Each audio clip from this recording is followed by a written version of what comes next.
Good morning friends, welcome to my channel. ఈ రోజు current affairs అనేది చాలా ఇంపార్టెంట్. ఈ రోజు చాలా ముఖ్యమైన అంశాలు ఉన్నాయి. సో తప్పకుండా మీరు స్కిప్ చేయకుండా చూడండి, ఓకేనా. సో దాంట్లో ఫస్ట్ కరెంట్ అఫైర్ ఏంటి అంటే నూతన సీఈసీగా జ్ఞానేష్ కుమార్. సీఈసీ అంటే చీఫ్ ఎలక్షన్ కమిషనర్. ఈ చీఫ్ ఎలక్షన్ కమిషనర్గా ఎవరు నియమితులయ్యారు అంటే జ్ఞానేష్ కుమార్ నియమితులయ్యారనమాట. ఇతను 26వ ప్రధాన ఎన్నికల కమిషనర్ అనమాట. అట్లాగే ఎన్నికల సంఘం కమిషనర్గా కూడా అంటే ఈసీ అంటారు ఇతన్ని. సో ఇతను ఎవరు అని అంటే వివేక్ జోషి ఎంపికయ్యారనమాట, ఓకేనా. సీఈసీ ఏమో జ్ఞానేష్ కుమార్, ఈసీ ఏమో వివేక్ జోషి, ఓకేనా. అయితే మనం మొన్ననే చెప్పుకున్నాము. సో ఇతన్ని అంటే ఎవరైతే సీఈసీని నియమించాలో, సో ఆ సీఈసీని నియమించాలంటే సెలక్షన్ కమిటీ అనేది పేరును నమోదు అంటే ఎవరైతే ప్రధానమంత్రి సమక్షంలో ఉన్నటువంటి సెలక్షన్ కమిటీనే ఈ సీఈసీని ఎంపిక చేస్తారనమాట. అయితే ప్రధాని నరేంద్ర మోడీ నేతృత్వంలోని సెలక్షన్ కమిటీ ఈ జ్ఞానేష్ కుమార్ పేరును ఖరారు చేసిందనమాట. మరి ఆ సెలక్షన్ కమిటీలో ఎవరెవరు ఉంటారు అంటే ప్రధాని మోడీ, నెక్స్ట్ అమిత్ షా కేంద్ర హోంశాఖ మంత్రి, నెక్స్ట్ రాహుల్ గాంధీ ఎవరు అంటే ప్రతిపక్ష నేత. సో వీళ్ళ ముగ్గురు ఉన్నటువంటి సెలక్షన్ కమిటీ ఈ పేరును ఖరారు చేసింది, ఓకేనా. అట్లాగే మరి అసలు వీళ్ళకి ఒక లిస్ట్ పంపాలని చెప్పాం కదా, 5 పేర్లని ఈ ప్రధాని నేతృత్వంలోని సెలక్షన్ కమిటీకి పంపించాలన్నమాట. సో పంపించాలనంటే ఎవరు నేతృత్వంలోనంటే కేంద్ర న్యాయశాఖ మంత్రి అర్జున్ రామ్ మేఘ్వాల్ నేతృత్వంలో సెర్చ్ కమిటీ ఉంటుందన్నమాట. ఈ సెర్చ్ కమిటీ ఏం చేస్తుందంటే 5 అభ్యర్థుల పేర్లని పీఎం నరేంద్ర మోడీ సెలక్షన్ కమిటీకి పంపిస్తుంది. ఆ 5 పేర్లలో ఒకరి పేరును ప్రధాని నేతృత్వంలో ఉన్నటువంటి సెలక్షన్ కమిటీ సెలెక్ట్ చేస్తుంది అనమాట, ఓకేనా. సో ఇప్పుడు జ్ఞానేష్ కుమార్ సెలెక్ట్ అయ్యారు. ఇతను 2029 జనవరి 26 దాకా ఈయన పదవిలో ఉండనున్నారు. అయితే మరి మనకి ఇతను ఎవరు మన సీఈసీ ఉన్నారు కదా. సో కేంద్ర ఎన్నికల సంఘంలో సభ్యుల నియామకంపై కొత్త చట్టం ఇప్పుడు వచ్చింది. కొత్త చట్టం అంటే ఏంటి నేను చెప్పాను కదా, 5 మెంబర్స్ నేమ్స్ ని పంపించాలి సెలక్షన్ కమిటీకి. ఆ సెలక్షన్ కమిటీ ఆ 5 మెంబర్స్ లో ఒకరి పేరు సెలెక్ట్ చేస్తుందని చెప్పాం కదా. ఆ కొత్త చట్టం వచ్చిన తర్వాత నియమితులైనటువంటి సీఈసీ ఇతనే అనమాట. అంటే కొత్త చట్టం వచ్చాక ఫస్ట్ సీఈసీ ఎవరు అని అంటే ఇతనే అనమాట, ఓకేనా. ఇతని ఆధ్వర్యంలో బీహార్, కేరళ, పుదుచ్చేరి, తమిళనాడు, వెస్ట్ బెంగాల్ అసెంబ్లీ ఎన్నికలు జరగబోతున్నాయి అనమాట. మొట్టమొదటిసారిగా ఈయన నేతృత్వం వహించబోతున్నాడు. మరి కేంద్ర ఎన్నికల సంఘం గురించి రాజ్యాంగంలో ఎందులో ఉంది అంటే మనకి 15వ భాగంలో ఆర్టికల్ 324 నుంచి 329 లో ఉందన్నమాట. అయితే ఎస్పెషల్ గా ఈ సీఈసీ గురించి ఈసీ గురించి దేంట్లో అంటే మనకి 324(2) ఓకేనా. ఆర్టికల్ 324(2) లో కేంద్ర ఎన్నికల సంఘంలో ఒక సీఈసీ మరియు రాష్ట్రపతి నిర్ణయించినటువంటి సంఖ్యలో ఇతర సభ్యులు అనమాట ఉంటారు, ఓకేనా. సో ఈ సీఈసీ సభ్యుల యొక్క పదవీ కాలం ఏంటి అంటే 6 years లేదా 65 years వచ్చే వరకు వాళ్ళు ఉంటారు.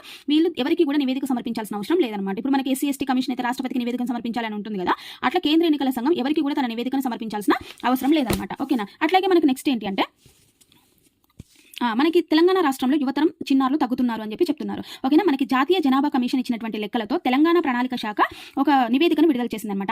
ఆ నివేదికలో ఏముంది అని అంటే వయసుల వారీగా జనాభా వృద్ధి క్షీణత వివరాలు అనేవి ఉన్నాయన్నమాట. మనకి 2011 జనాభా లెక్కల ప్రకారం మొత్తం 3.50 కోట్ల జనాభా ఉన్నారు తెలంగాణలో.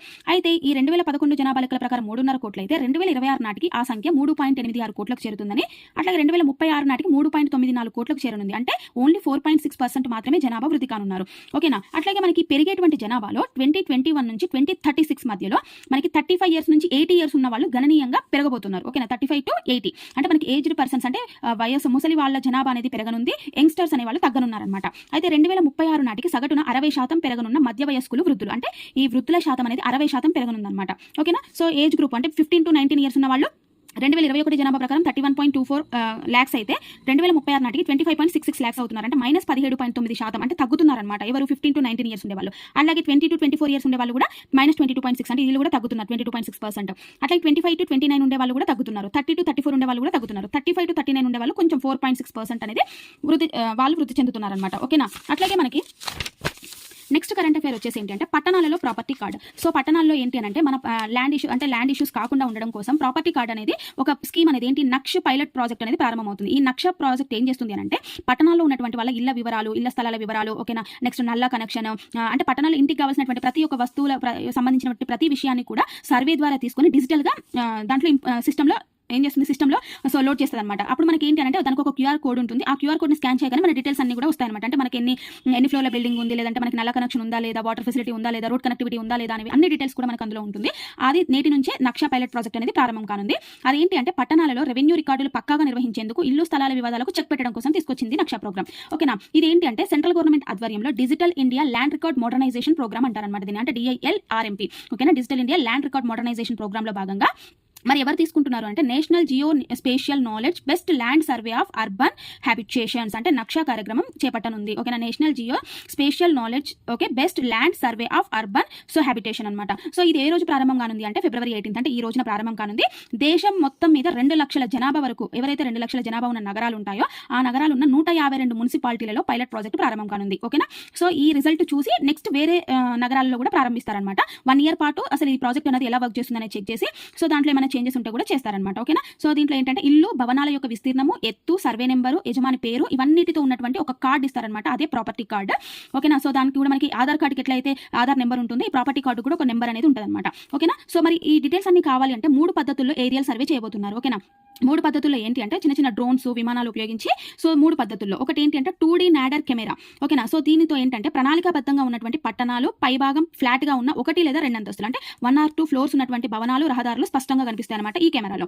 నెక్స్ట్ కెమెరా ఏంటంటే ఓబ్లిక్ యాంగిల్ కెమెరా. ఇది ఏంటంటే బహుళ అంతస్తులు అంటే సో 2 కంటే అంతకంటే ఎక్కువ అంతస్తులు ఉన్నటువంటి భవనాలు, అధికంగా ఉండే నగరాలు, పట్టణాలు, ఇరుకుగా ఉండే చోట్ల ఈ కెమెరాల ద్వారా సర్వే చేస్తారు. అట్లాగే ఓబ్లిక్ యాంగిల్ కెమెరా అండ్ లైడర్ సెన్సార్. ఇదేం చేస్తుంది అంటే పర్వత ప్రాంతాలు, ఇరుకుగా ఉండే పాత పట్టణాలు, వృక్ష సంపద ఎక్కువగా ఉండే చోట దీనితోటి ఫోటోస్ స్కాన్ చేస్తారనమాట, ఫోటోస్ తీస్తారు. అట్లాగే ఈ పైలట్ ప్రాజెక్ట్ తర్వాత మొదటి దశ అంటే పైలట్ ప్రాజెక్ట్ చేసిన తర్వాత దాని రిజల్ట్ ని బట్టి నెక్స్ట్ చేస్తారన్నాం కదా.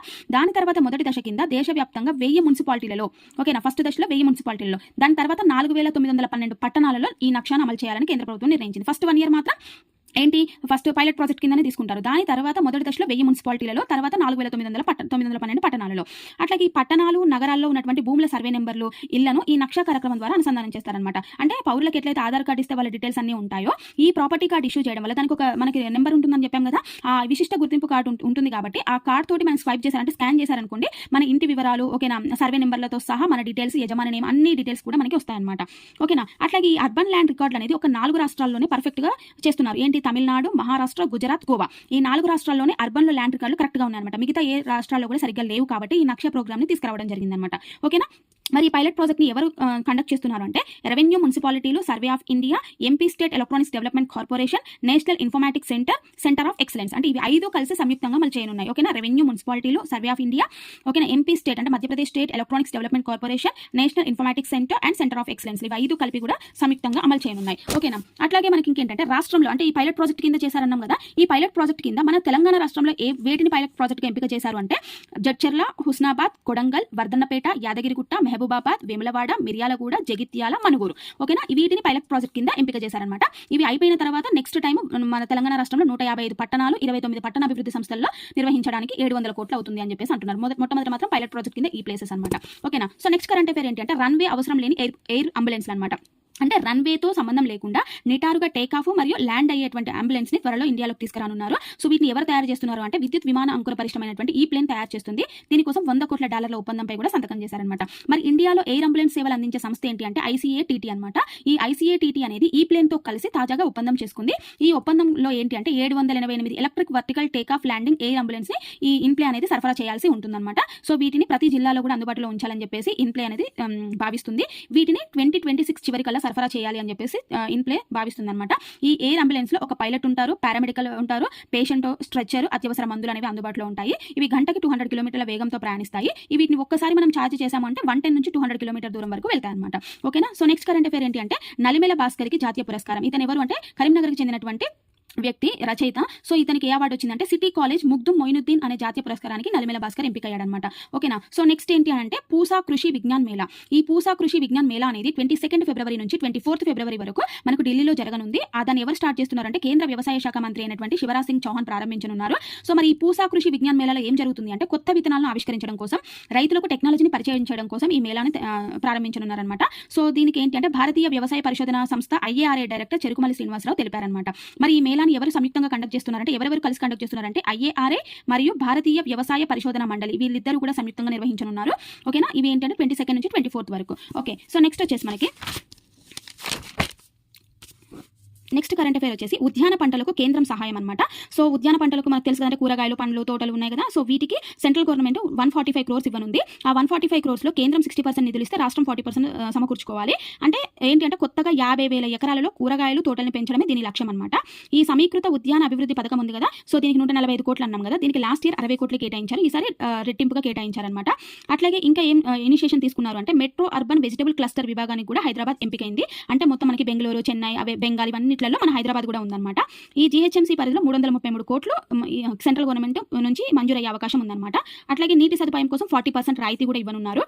అంటే మనం చెప్పాం కదా, హార్టికల్చర్ అంటే ఏంటి, కూరగాయలు, పండ్లు, పూలు, సుగంధ ద్రవ్యాలు, వీటి పెంపకాన్ని ప్రోత్సహించడం కోసం ఏంటి మనకి mission for integrated development of horticulture అనేది అమలు చేస్తుంది. ఓకేనా. సో అంటే కూరగాయలు 5,000 ఎకరాలలో, మామిడి 2,000 ఎకరాల్లో, నారింజ 1,000 ఎకరాలలో, కోకోట్ 2,500 ఎకరాలు, అట్లా కొన్ని ఎకరాలలో హార్టికల్చర్ని ప్రోత్సహించడం కోసం. అట్లాగే మనకి మెట్రో నగరాలలో కూరగాయల కొరతను తీర్చడం కోసం 2,000 కోట్లతో కూరగాయల సమూహం అంటే ఏంటి అంటే మెట్రో అర్బన్ వెజిటబుల్ క్లస్టర్ను కూడా ఏర్పాటు చేయనున్నారు. ఎంత అంటే 2,000 కోట్లతో అనమాట.